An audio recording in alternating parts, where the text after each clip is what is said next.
ابو امامہ باہلی رضی اللہ تعالیٰ عنہ اللہ کے رسول صلی اللہ علیہ وسلم کے پاس آئے اور انہوں نے کہا کہ اللہ کے رسول مجھے کچھ وصیت کیجئے، اچھے عمل کے متعلق مجھے بتائیے جو میں کروں۔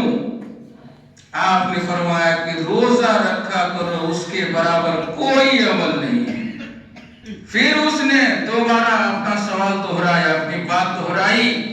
اللہ کے رسول نے کہا کہ جاؤ روزہ رکھا کرو، اس کے برابر کوئی عمل نہیں ہے۔ پھر اس نے اپنی بات دہرائی، آپ نے وہی جواب دیا، یعنی روزے سے بڑا عمل کوئی نہیں ہے۔ اور طلحہ بن عبید اللہ رضی اللہ تعالیٰ عنہ کی حدیث ہے، صحیح حدیث ہے کہ دو آدمی نے اسلام قبول کیا، ایک ساتھ دو آدمی نے اللہ کے رسول کے پاس آ کر کے اسلام قبول کیا۔ اس کے بعد ایک شخص کا انتقال جہاد میں جا کے ہو گیا، شہادت پالی، اس نے شہید ہو گیا۔ اور اس کے ٹھیک ایک سال کے بعد دوسرا آدمی جس نے اس کے ساتھ اسلام قبولا تھا، اس کی وفات کب ہوئی تھی؟ پہلے شخص کی شہادت کے ایک سال کے بعد۔ طلحہ بن عبید اللہ رضی اللہ تعالیٰ عنہ بڑے بزرگ صحابی ہیں۔ آپ نے خواب میں دیکھا کہ یہ آدمی جو بعد میں انتقال کیا، ایک سال پہلے اس کے ساتھی جو شہادت میں انتقال پایا تھا، اس سے پہلے یہ جنت میں چلا گیا ہوا ہے۔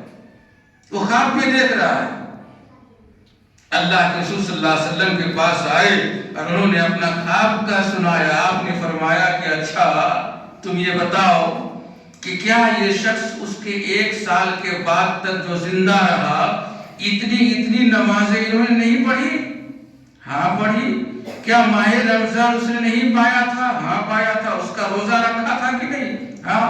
تو یہ ماہ رمضان کے روزے کا ثواب اور اس کے انتقال کے بعد ایک سال تک جو انہوں نے عمل خیر کیا، جس میں روزہ بھی پایا تھا، اسی کے عمل کی بدولت وہ شخص پہلے آدمی سے ایک سال پہلے جنت میں چلا گیا ہوا۔ میرے بھائیوں، آپ اپنی عمر کے حساب سے اندازہ کریں کہ کتنے رمضان آپ نے پائے ہیں۔ ہم میں سے بہت سارے لوگ ایسے اس میں 50-60 رمضان پا لیا، 40 رمضان پا لیا۔ اور ایک رمضان کا پا لینا پوری زندگی کو پاک و صاف کر کے جنت میں چلے جانے کے لیے کافی ہے۔ ایک رمضان، ایک رات اگر آپ نے پا لی تو۔ لیکن جب 40-50 سال کی ہماری عمریں گزر گئی، ہر سال میں ہم نے رمضان پایا، وہی سب بابرکت گھڑیاں، وہی راتیں، وہی دن، اللہ پاک ہمیں صحیح سلامت کے ساتھ زندہ رکھ کر کے بار بار یہ سال ہماری زندگی میں لے آتا، تو ایسے میں یہ تو ہمارے لیے بالکل گولڈن چانس ہے، سنہری موقع ہے، بڑا آفر ہے اللہ رب العالمین کی طرف سے کہ ہم اپنے پاپ کو دھل لیں، پاک کو صاف کر لیں۔ جیسے کپڑے کے داغ دھبے اور میل کچیل کو صاف کر دیتے ہیں، کپڑا چمکنے لگتا ہے، لوگ اس کی تعریف کرتے ہیں، ایسے ہی آپ اپنے من، اپنے دماغ اور دل کے گناہوں اور پاپوں کو دھل کر کے صاف کر لیں، تاکہ اللہ کے سامنے آپ مقبول بن جائیں۔ اور ایسا پاک و صاف انسان کا جو بھی عمل صادر ہوگا وہ اللہ رب العالمین کے نزدیک بڑا مقبول ہوتا ہے۔ میرے بھائیوں، میں کیا کیا آپ کو سناؤں۔ علامہ ابن الجوزی رحمۃ اللہ علیہ 5ویں صدی کے ایک بہت بڑے عالم، بہت بڑے محدث بھی تھے۔ انہوں نے کہا کہ لو قیل لأہل القبور تمنوا لتمنوا یوما من رمضان، اگر قبر والوں کو، مردے کو اگر اللہ رب العالمین ایسا کچھ آفر دے دے کہ تم خواہش کرو، کوئی بھی خواہش کرو، تمنا کرو، اچھا کرو، تو وہ آدمی ماہ رمضان کی ایک دن کی تمنا کرے گا کہ ایک دن ماہ رمضان کی اللہ تو ہمیں نصیب کر دے۔ اب کتنے دن ہم نے گزار ڈالے، یا تو ماہ رمضان 29 کا ہوتا ہے یا 30 کا۔ اب آپ اپنی زندگی کا حساب کر لیں، گٹھ جوڑ لیکھا جوکھا پیش کر دیں کہ ایک دن ایک مردہ آدمی اللہ کے ماہ رمضان کا ایک دن نصیب کر دے۔ اور آپ نے دیکھا کہ وہ آدمی جو شہید ہو گیا تھا ہے نا، وہ بعد میں جنت میں گیا اس شخص کے مقابلے میں جو اس کے بعد انتقال کیا تھا۔ جانا تھا اسے پہلے جنت، جبکہ شہید اور شہادت خود اتنا بڑا عمل ہے کہ اللہ کے رسول صلی اللہ علیہ وسلم نے خود اس کی تمنا کی، جبکہ یہ بات بھی قاعدہ اور بالکل تسلیم شدہ کی طرح ہے کہ اللہ کے رسول صلی اللہ علیہ وسلم کو کوئی بھی آدمی مار نہیں سکتا تھا۔ مارنے کی کوششیں تو بہت ہوئی، بہت دفعہ آپ کو مارنے کی کوشش کی گئی، لیکن اللہ تعالیٰ نے آپ کو کیا کر لیا؟ بچا لیا۔ آپ خود شہادت کی تمنا کر رہے ہیں، اور شہادت غیروں کے ہاتھ سے اللہ کی راہ میں اللہ کے کلمے کی بلندی کی خاطر اپنی جان گنوا دینا، یہ شہادت ہے۔ تو اللہ کے رسول کو کوئی مار نہیں سکتا تھا، پھر بھی آپ شہید ہونے کی تمنا کر رہے ہیں۔ اس سے یہ بات آپ کو سمجھنی چاہیے کہ اس کی بہت بڑی اہمیت ہے۔ اور شہید آدمی کے بارے میں ہے کہ ان کے تمام گناہ بخش کیے جاتے ہیں سوائے قرض کے، سوائے قرض۔ یہ قرض ایک ایسی ہے نا مہلک چیز ہے انسان کے لیے کہ اگر اس کی تلافی اور چکتائی نہیں ہوئی، آدمی مر گیا، ادا کرنے کے لیے کچھ چھوڑا بھی نہیں، تو ایسے شخص کی جنت میں داخلے کے لیے اس کا قرض مانے ہو جائے گا۔ سب گناہ معاف شہید کا سوائے قرض کے، وہ معاف نہیں ہوتا ہے۔ اور اتنا بڑا عمل شہادت پانا کہ اس کو اگر اللہ تعالیٰ تمنے کا موقع دے آرزو کرنے کا، تو کہا جاتا ہے حدیث میں خود اللہ کے رسول نے فرمایا کہ مرنے کے بعد دوبارہ کوئی شخص دنیا میں آنا نہیں چاہے گا سوائے شہید کے۔ کیوں؟ لما یرا من فضل الشہادہ، شہادت کی فضیلت جو اس نے دیکھ لی مرنے کے بعد، اس لیے وہ اللہ سے تمنا کرے گا کہ اللہ تو ہمیں بھیج دے دنیا میں تاکہ میں جاؤں، پھر تیری راہ میں شہید کیا جاؤ، پھر زندہ کیا جاؤ، پھر شہید۔ یعنی 10 بار کا لفظ ہے کہ 10 بار مجھے تو زندگی دے دے اور 10 بار میں تیری راہ میں شہید ہوتا رہوں، اور یہ جو بڑا مقام اور فضیلت تو نے جنت میں شہید کے لیے رکھا اس کو میں پاتا رہوں، اور میں اپنے بال بچوں کو یہ بتاؤں کہ شہادت کی اتنی بڑی فضیلت ہے۔ اس لیے حدیث کے اندر ہے کہ زندگی میں کبھی بھی اگر کسی آدمی کے دل میں، دیکھیں پوری زندگی میں ایک بار بھی اگر کسی آدمی کے دل میں شہادت کی تمنا پیدا نہیں ہوئی، تو اس کی موت ایک قسم کے نفاق کے اوپر ہوتی ہے، وہ ایک طرح کا منافق بن کے مرتا ہے، اللہ کے رسول صلی اللہ علیہ وسلم فرماتے ہیں۔ تو دل میں یہ سب چیزیں ہونی چاہیے نا۔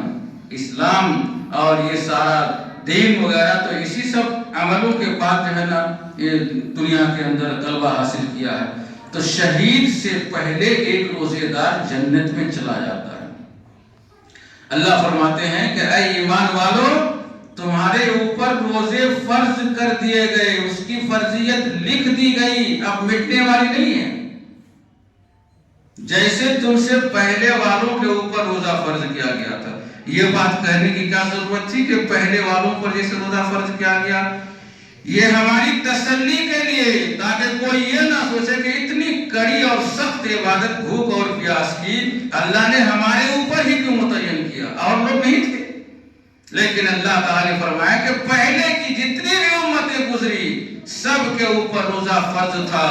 ہاں، فرضیت کی نوعیت الگ الگ تھی۔ ماہ رمضان مکمل 1 مہینہ روزہ رکھنا ایسی فرضیت کسی امت کے اوپر نہیں تھی۔ البتہ لوگ اپنے اپنے حساب سے روزہ رکھتے تھے، چاہے وہ یہودی ہو، نصارہ ہو، پادری ہو، پارسی ہو، مانیہ ہو، اور بودھ ہو، جین ہو، ہندو ہو، کوئی بھی دھرم دنیا کے اندر، ہر مذہب میں روزہ رکھنے کا کوئی نہ کوئی تصور ہے جس کے حساب سے وہ بھوک اور پیاس کچھ دیر کے لیے رہتا ہے۔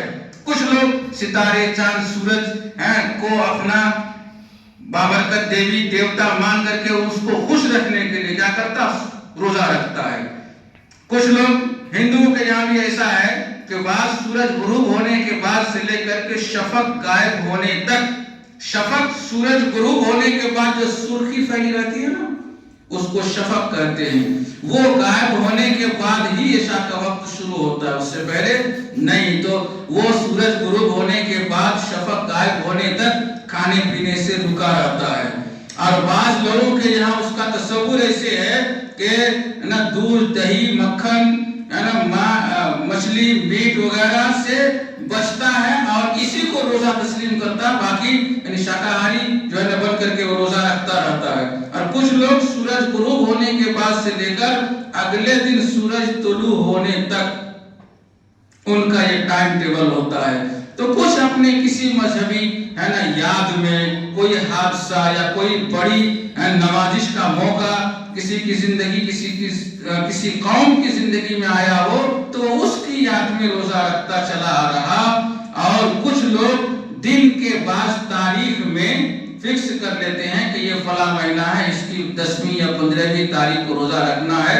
گویا اس طریقے سے ہر امت میں روزہ رکھنے کا کوئی نہ کوئی طریقہ رائج تھا۔ خود اللہ کے رسول صلی اللہ علیہ وسلم کی جب باری آئی اور آپ صلی اللہ علیہ وسلم کو نبی رسول بنایا گیا تو آپ مختلف طریقے سے روزہ رکھتے تھے۔ ایک تو ہفتہ واری روزہ ہوتا تھا جو آپ صلی اللہ علیہ وسلم رکھتے تھے۔ ہفتہ واری روزے کا مطلب ہفتے میں روزہ رکھنا، تو 2 دن آپ روزہ رکھتے تھے ہفتے میں، سوموار اور جمعرات کو۔ ماہانہ روزہ ہوتا تھا، مہینے میں آپ چند دن روزہ رکھا کرتے تھے، جیسے ایام بیس ہیں 13، 14، 15 تاریخ، ہر عربی مہینے چاند کی تاریخ کے حساب سے 13، 14، 15 کو نبی صلی اللہ علیہ وسلم روزہ رکھتے تھے۔ اور کبھی سالانہ روزہ، جیسے یوم عاشورہ ہے، یوم عاشورہ